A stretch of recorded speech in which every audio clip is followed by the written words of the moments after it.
रक्षाबंधन की कहानी। वैसे तो रक्षाबंधन के त्यौहार के साथ कई कहानियाँ जुड़ी हुई हैं, लेकिन हम यहाँ रक्षाबंधन की प्रचलित कथा दे रहे हैं जो कि रक्षाबंधन के व्रत के दिन सुनी जाती है। तो आइए जानते हैं रक्षाबंधन की कहानी। रक्षाबंधन की कहानी फर्स्ट। जब भगवान वामन रूप में राजा बलि के पास आए तब भगवान ने राजा बलि से 3 पग धरती मांगी थी। भगवान ने 2 ही पग में संपूर्ण पृथ्वी और आकाश को नाप लिया। तब राजा बलि समझ गए कि भगवान उनकी परीक्षा ले रहे हैं। उन्होंने तीसरा पग अपने सिर पर रखने को कहा। इसके बाद भगवान ने राजा बलि से कुछ मांगने को कहा। राजा बलि ने भगवान विष्णु से वरदान मांगा कि आप मेरे साथ पाताल लोक में 4 महीने तक पहरेदार बनकर रहेंगे।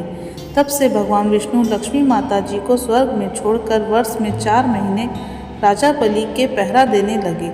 वह पहरेदार के रूप में रहने लगे। रक्षाबंधन के दिन श्री लक्ष्मी जी स्वर्ग से रिमझिम करती हुई राखी लेकर पधारी।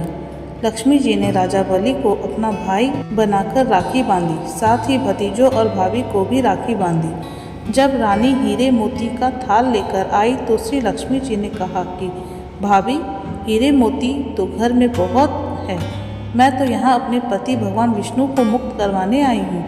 इस प्रकार से लक्ष्मी जी राजा बलि की बहन बनी और भगवान विष्णु को अपने साथ लेकर चली गई। यह थी रक्षाबंधन की कहानी। हम यहाँ पर जानेंगे एक और प्राचीन और पौराणिक रक्षाबंधन की कहानी के बारे में। द्रौपदी और भगवान श्री कृष्ण का रक्षाबंधन। एक बार भगवान श्री कृष्ण के हाथ में चोट लग गई और हाथ से खून बहने लगा। जब द्रौपदी ने देखा तो उन्होंने तुरंत अपनी पल्लू से कपड़ा फाड़कर पट्टी कर दी। तब श्री कृष्ण इस बंधन के ऋणी हो गए। जब दुशासन द्रौपदी का चिरहरण करने की कोशिश कर रहा था तब श्री कृष्ण ने द्रौपदी की रक्षा की व लाज को बचाया। कहते हैं कि जिस दिन द्रौपदी ने भगवान कृष्ण की कलाई पर अपने पल्लू से कपड़ा बांधा था उस दिन श्रावण पूर्णिमा थी। तब से इसी दिन रक्षाबंधन का त्यौहार मनाया जाने लगा। अब आगे एक और कहानी। इंद्रानी सची ने बांधी देवराज इंद्र को राखी।